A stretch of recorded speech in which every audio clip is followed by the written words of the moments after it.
dolore ostello, nave senza nocchiere, in gran tempesta, non donna di provincia, ma portello. Quell'anima gentile fu così presta sotto lo dolce suono della sua terra, di fare al cittadino suo. Vos inspirations, par exemple, vous avez cité Pasolini, vous avez cité Pina Bausch, hein, pour parler de ces deux-là. Moi, j'ai eu une sensation que uniquement admirer ces personnalités ne vous suffit pas. Vous avez envie d'aller au-delà. Par exemple, par rapport à Pasolini, vous avez dit, bah, il a constaté beaucoup de choses, mais comment garder l'espoir? C'est un peu la question de... comment on peut dire, la question c'est que Pina Bausch devient, d'un côté, bon, c'était une personne que c'était très amie, on avait une relation très forte, c'était pas seulement pour moi, on parle d'histoire personnelle, mais l'histoire des générations, c'était quelqu'un qui a rénové totalement la danse, et c'est un symbole important de notre génération, mais en même temps, à un certain moment, oui, il devient comme un texte, tu devient une chose que tu vas avant, tu continues. Il y a des choses que, expressément, je sais, Bobo, quand il est sur la chaise, il y a les filles qui la caressent. Il y a la scène de Pina Bausch. Oui, je l'ai vu, bien sûr. Mais je crois que c'est bien que tu prends comme la littérature. Tu prends Tchekhov, tu prends Shakespeare, mais après tu continues. Bobo, il est inspiré. On peut dire qu'il y a une image similaire dans le spectacle de Pina, mais en même temps, il est complètement en notre sens. Il est complètement. Là, il parle de l'amour, de l'impossibilité de l'amour, il parle d'un pessimisme. Et là, il parle totalement de l'amour. Moi, j'ai vu Berlusconi aussi à ce moment-là. À un moment donné, j'ai vu ça pourrait être l'homme avec toutes ces femmes autour de lui. Oui, ça, tu peux vraiment. Oui, mais à un certain moment, on ne peut plus, parce que si on commence à voir. On peut mettre, c'est juste que c'est comme ça, c'est juste que chacun y mettre son impression sur les choses. Ça fasse réfléchir chaque personne. Oui. Mais oui, on ne va pas trop vous persécuter, mais votre sentiment... Sinon, c'est pas beaucoup, moi je dis plus rien, ça va, hein, il dit des choses tellement bien, hein, que moi je ne sais plus quoi dire. Hein, mais tu parlais des mères. Moi je voulais écouter qu'est-ce que tu dis. Mais en même temps, tu as raison, qu'est-ce que tu dis. Tu prends, tu à travers des poètes, mais en même temps, tu vas plus avant. Tous les poètes ils sont des maîtres, des gens qui m'ont donné des choses, mais en même temps, une part de Pasolini, il est là, une part de Pasolini, justement, il appartient à notre histoire encore. Non? Mais quand Pasolini dit la mer, qu'hier une personne du public il a dit ça, je suis resté un peu choqué quand vous dites ces paroles de la mer. C'était très bien. Mais la mer, c'est complètement... Parce que sinon, qu'est-ce qu'on fait? Bah, povera mamma mia, attention. Dans la tragédie grecque, il y a déjà la culture. Édipe déjà commence à parler de la relation avec la mère qui te tue, qui est forte. Chez la mère, c'est pas seulement la douceur, c'est pas seulement la mère, il y a aussi beaucoup d'éléments dedans. Et c'est juste que nous, on a regardé les plusieurs éléments. Et c'est justement là, pour ça aussi, je trouvais que par rapport à Pina, moi j'ai perçu qu'il y a beaucoup d'encensement autour de Pina pour le moment, et je trouve que c'est une vénérable dame, une grande dame, et à un moment donné, je sentais qu'il y avait un tout petit peu d'ironie autour de la beauté, de certains gestes. Il y a aussi des risques, moi je crois qu'il y a un peu le risque de faire un peu un musée de Pina. Et moi, pratiquement, je dis la vérité qu'on n'a plus pas beaucoup de relations avec la compagnie de Pina. Moi j'avais une relation très forte avec Pina. Pina, quand il voyait Bobo, il les regardait comme vraiment comme une personne extraordinaire. Oui, c'est belle de voir tout ce répertoire, mais des fois, moi je pense qu'on doit redonner de la vie à les mortes, les faire revivre, sinon on reste un peu trop dans la mémoire du passé. Moi, je pense que les maîtres, ils ont enseigné, comme Pina, ils ont enseigné des choses fondamentales. On les doit aussi détruire, prendre et dépasser et faire venir des choses et changer comme la mer. Oui. On ne peut pas rester tout le temps un peu fils de la mer. On doit mettre notre mère dans notre vie et continuer seul notre parcours. C'est ça un peu qui s'importe. Est-ce que c'est pour ça que vous êtes, quand vous parlez de la solitude, est-ce que c'est pour ça qu'il y a une seule voie et la vôtre? Le choix d'avoir pris qu'une personne, que j'ai trouvé ça magistral, hein, j'ai adoré. Parce que moi je suis un narrateur, parce que moi je suis plutôt... Les acteurs, ils mettent plusieurs fois des caractères, justement. Ils amènent dans des zones, ils deviennent des chanteurs lyriques, ils deviennent des choses. Bon, il y a aussi les autres, parce qu'il y a le Pépé qui parle, le maire de la ville de Marano, il y a la voix d'Altamerini qui est présentatrice qui les fait, il y a les poètes. Mais moi, je trouve plus brechtienne la chose que... Moi, je suis là avec un vêtement normal, je ne suis pas un personnage. Alors je sens plus lucide. Moi je dans beaucoup de spectacles, c'est moi que je parle. C'est une chose que je prends, bon ça va aussi, moi je peux dire sans trop d'humilité ça va, mais la modestie, non, moi je sais bien travailler avec la voix, c'est pas que tout le monde peut mettre à chanter avec un violon, ça on doit être pas fausse humilde. Oh, oui, non, ça va. Moi, je sais aussi bien. Je sais bien travailler avec la voix. C'est une chose que j'ai appris de beaucoup des années. Et c'est pas que tout le monde. Oh, on est démocratique, chacun. Non, chacun s'est fait qu'est-ce qu'il sait. Moi, je fais travailler avec la voix. On doit être lucide aussi sur cette thématique. Mais, en même temps, c'est vrai que moi, j'ai le rôle plus neutral sur un spectacle. Alors, je me sens plus juste que moi, je raconte. Parce qu'ici, les acteurs, c'est bien qu'ils deviennent comme des peintures, ils deviennent comme des images. Moi, je pense que quand tu vas voir en peinture, et tu la vois. C'est la peinture, tu vas voir la Gioconde, elle commence à parler. Ah, c'est quoi la voix? Je ne veux pas écouter la voix de la Gioconde. Mais justement, mais va détruire. Alors, les acteurs, pour moi, des fois, est tellement beau, Bobo, quand il est là. Enfin, Bobo, c'est les airs. Tu peux imaginer que Bobo, à un certain moment, il commence à parler normal avec une voix un peu comme il parle. Alors, qu'est-ce qu'on dit, comme il parle les acteurs? Oh, c'est supportable, c'est tellement beau, c'est tellement magique. Il parle tellement beau dans son silence qu'on doit protéger chacun. Gianluca est mongolien, il est beau quand il sourit, il a une poésie, il a une beauté extraordinaire, unique. Sinon, on va mettre tous les modèles.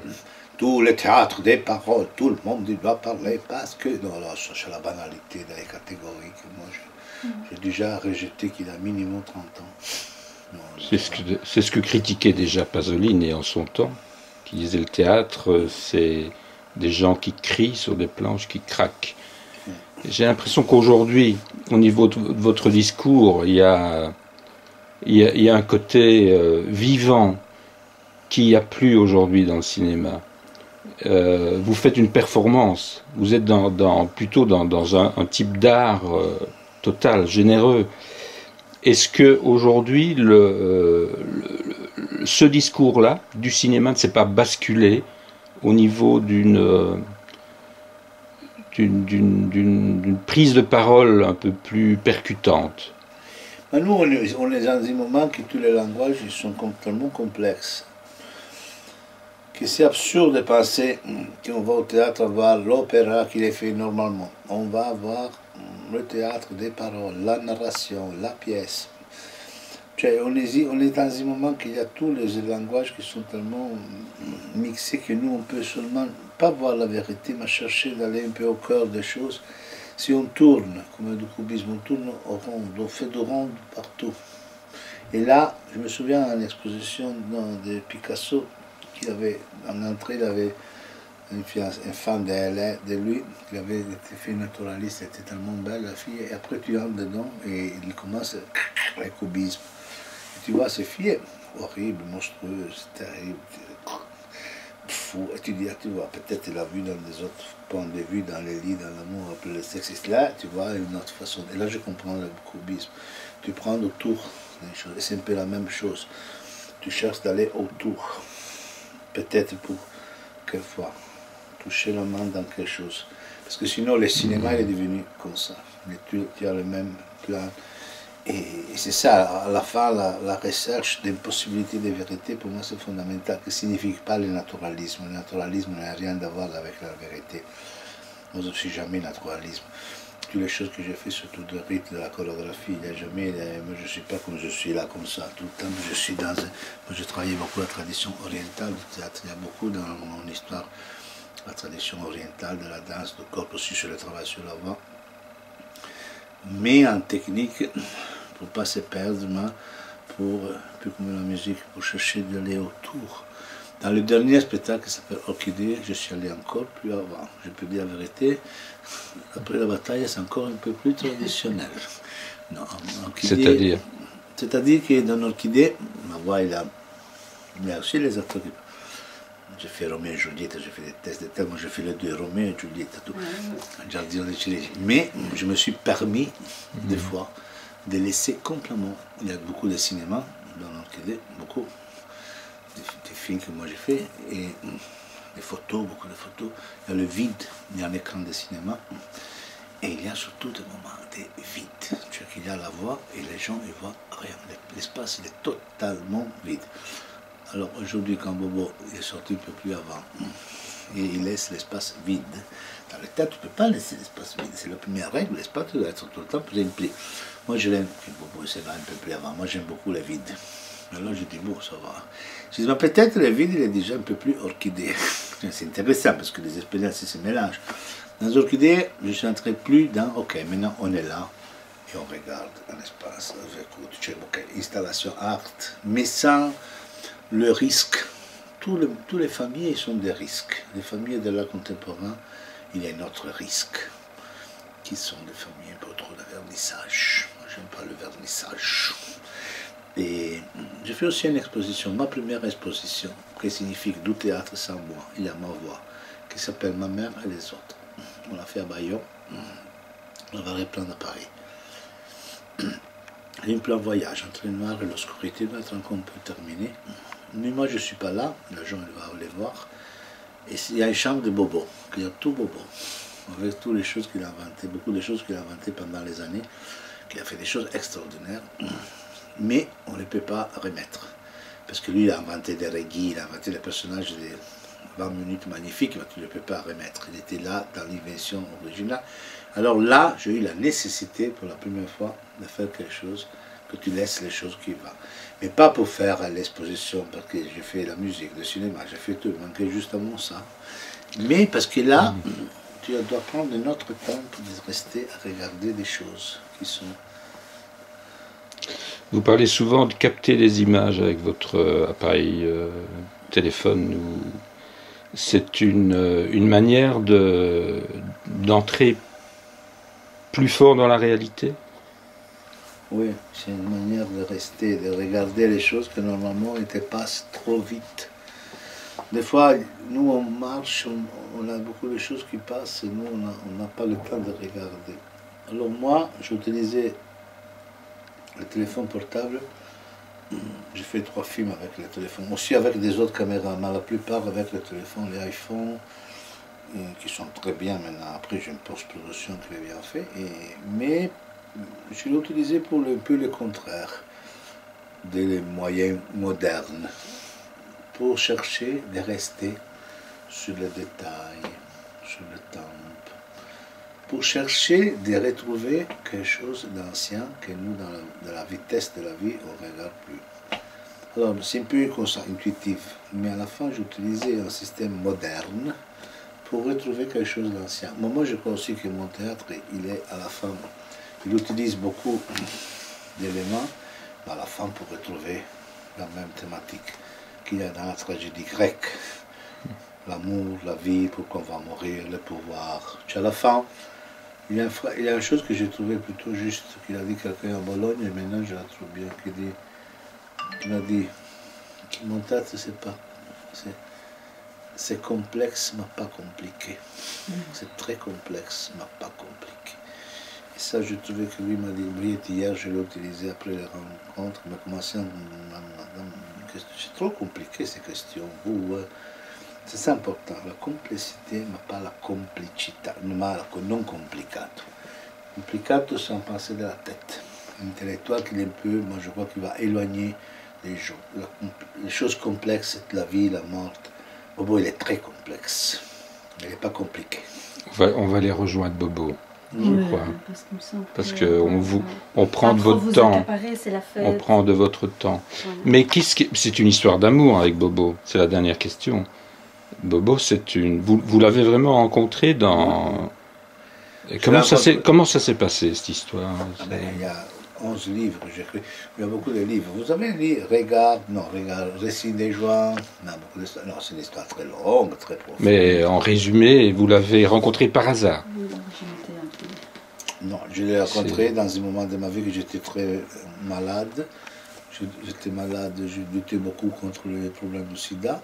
Après, j'ai perdu la tête, je suis passé 2 années de folie totale parce que la maladie m'avait un peu mis dans un moment difficile.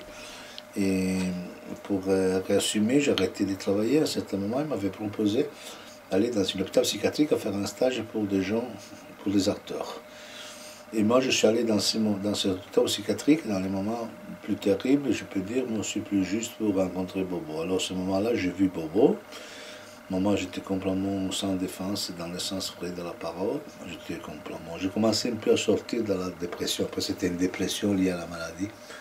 Et à ce moment-là, lui voulait sortir. Il me faisait comprendre qu'il voulait sortir. Il était là, qu'il était en 45 ans. Et j'ai décidé de le prendre avec moi. Quand on est parti, moi et lui, non. L'histoire, il est beaucoup plus riche que ce que je raconte ici. J'imagine. Beaucoup plus. Il y a beaucoup plus de choses dedans. Parce que c'est plein là, j'ai fait un petit résumé de la chose. Non. C'est une histoire extraordinaire, une histoire qu'il a rare, parce que Bobo, et en même temps, Bobo, maintenant, il fait les protagonistes, je peux dire, il a le rôle principal minimum dans 8 spectacles.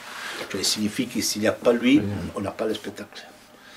Celui-là, quand tu peux faire quelqu'un qui fait Bobo, qui va se mettre un vêtement, c'est pas possible de trouver quelqu'un qui fait lui. Quand à Milan, lui, une fois qu'il était un peu malade, on n'a pas fait la première à Milan.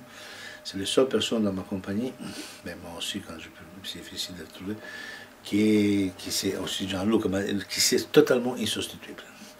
Alors, c'est de l'amour, oui que c'est de l'amour, mais c'est de l'amour lucide, c'est pas de l'amour pathétique. Moi, j'ai jamais pensé que je t'ai sauvé. Oui, je fais le bien à lui, c'est normal. Il a vécu 45 ans dans un hôpital psychiatrique. Et maintenant, c'est 17 ans qu'il vit, il travaille, il est dans le monde, il a changé sa vie. Mais jamais je pense. Vivre avec moi, par exemple, jamais je pensais à quelqu'un, à une chose de pitié, de charité. C'était tellement différent. Lui, il me donne un mot art, une chose extraordinaire, tellement précieuse que c'est rare de trouver quelqu'un comme ça. Alors, tu le vas aider sur des choses concrètes de la vie, qui sont des choses... Tu ne peux pas prendre le taxi, Bobo, c'est pas pour faire des choses concrètes, parce qu'il est analphabète, il est sourd-muet, il vit dans son langage, on a fait la fête aujourd'hui, prend toutes les choses pour des hommes bébés. Il est complètement dehors de langage logique de la vie. Mais quand il est sur les plateaux, quand il est derrière un écran, il te peut... Lui, tu le vois seulement dans une caméra. Si vous allez avoir le film aussi de Yolande Moreau, Henri. Oui, on doit aller le voir. Ouais. Henri, par exemple, Yolande, il l'a vu, il n'avait pas dans les scénarios Bobo. Non? Et il n'était pas prévu. Mais il a vu Bobo, elle a fait 2-3 scènes spécifiques, et tu vois Bobo. Ben, tu vois, les autres sont magnifiques, les autres, quand arrive Bobo, il y a quelque chose d'autre. Tu te racontes quelque chose d'autre. C'est pas seulement un handicapé, c'est qu'avec son poule bleu, il arrive. Après, il passe vite, c'était un caméo, on dit. Mais tu vois, pour dire des exemples, non? Il est vraiment quelqu'un qui, quand j'ai fait des films avec lui, il te raconte quelque chose d'extraordinaire. Alors, la chose d'avoir une personne comme lui dans la troupe, c'est un acte d'amour, mais c'est un acte d'amour lucide, professionnel, sans toutes les mystifications de « oh, il est beau, je t'aime ». Non, non. Moi, je l'aide, moi, lui m'aide beaucoup. Vous savez, on fait comme il faut à la maman. Toutes les choses que j'ai fait pour toi, non, jamais on va dire ça, jamais. Tu vas me remercier. Je dois remercier, non, jamais je Tout ce que j'ai fait pour toi. Jamais je vais passer, mais bon, il m'a donné beaucoup. Oh là là. On m'a donné dans mon spectacle des moments extraordinaires. Il y a des spectacles qui le silence, il est magique, il fait des clowns, il fait un clown qui est extraordinaire, il fait la Cavalleria Rusticana, j'ai fait la Cavalleria Rusticana à Naples. Il est venu là parce que la Cavalleria Rusticana n'avait rien à voir, c'était plus classique. Il s'est mis là, bon, il dit reste là, Bobo, je ne sais pas quoi faire, parce que sa soeur ne voulait pas prendre. Il dit bon, reste là, il est venu un peu comme en vacation. Après, il y avait 3 scènes, 3. Je ne savais pas comment sortir. La procession, tout le monde a fait la même chose. La scène devant, une autre scène qui c'est que tout le monde chante, les aranciolettes. Oh, maman mia, je ne savais pas. Je n'avais pas aucune idée. Je dis, et Bobo. Et bon, on a fait un Bobo, la procession, que tout le monde il a fait avec 1050 figurants. Il y a seulement Bobo qui arrive avec la croix. Et derrière, il y a 110 personnes de choro qui chantent pour lui. Tu vois ce petit homme dans la scène du ventre, très connu dans la cavalerie rusticane. Lui, il est dans son. Il boit les sauces ici. Il y a quelqu'un, je me souviens en plus, c'est Le Monde, un journal. Un journal, quelqu'un avait dit on n'avait jamais vu la cavalerie rusticane avec une seule figurant protagoniste. C'est ça, c'est un figurant qui devient protagoniste. Alors, quand il y a une personne comme ça,